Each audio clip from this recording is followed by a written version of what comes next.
جینۍ د یو ماشوم هلک سره په پټي کې داسې شرمناک یعنې غلط کار کړی دی. سلامونه دوستانو، څو ورځې مخکې په سوشل میډیا باندې داسې ویډیو شیر شوې وه چې یوې جینۍ د یو ماشوم هلک سره په پټي کې داسې غلط کار کړی دی. ملګرو ویډیو درسره تر اخره پورې وګورئ. ملګرو ویډیو درسره هم اوس شریکه کوم، ویډیو راسره تر اخره پورې وګورئ. کوم ملګري چې زموږ په چینل کې نوي دي او زموږ چینل یې نوي سبسکرایب کړی، نو مهرباني وکړئ چینل سره ضرور سبسکرایب کړئ او خوا کې ورسره د ټلې نشان هم ووهئ چې داسې معلوماتي ویډیوګانې درته په اسانه در ورسي. دوستانو نن سبا داسې ډېرې واقعګانې مخې ته راځي. ملګرو دا داسې واقعه ده چې د یو انسان زړه ډېر زیات دردوي چې یوې جینۍ د یو ماشوم سره داسې غلط حرکتونه کړي دي او بیا ترې چا ریکارډینګ کړی دی او په سوشل میډیا یې هم ورکړی دی. ملګرو دا یوه جینۍ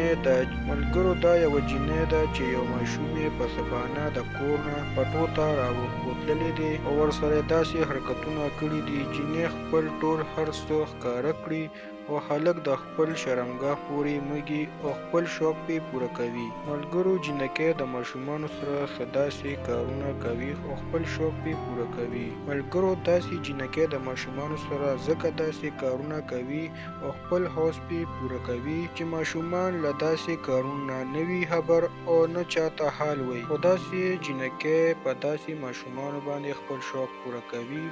ملګرو په خپلو بچیانو نظر ساتل پکار دي، ځکه چې سبا دا ماشومان رالوی شي نو دغه ماشومان له دې معاشرې دپاره یو ناسور جوړ شي. ملګرو که هر څوک هم زمونږ دا ویډیو ګورئ نو زمونږ دې معاشرې ته دا یو میسج دی چې په خپله د خپلو بچیانو نظر وساتي. که هر څوک وي، که هلک وي او که جینۍ، ډېر خیال یې وساتئ، ځکه چې په معاشره کې ملګرو که هر څوک هم زمونږ دا ویډیو ګورئ نو زمونږ دې معاشرې دپاره دا یو میسج دی چې په خپلو بچیانو نظر وساتي. هغه که هلک وي او که جینۍ، ډېر خیال یې کوئ، ځکه چې په معاشره کې هلک وي او که جینۍ، هغه که هلک وي او که جینۍ د معاشرې دپاره بیا ناسور. دا و د نن ورځې خبر چې درسره مو شریک کړو. ویډیو هم خوښه شوې وي نو ویډیو درسره لایک او شیر یې کړئ او چینل سره ضرور سبسکرایب کړئ او خوا کې ورسره د مننه کوم چې ویډیو هم درسره تر اخره پورې وکتله او د بلې ویډیو پورې د لوی الله په امان.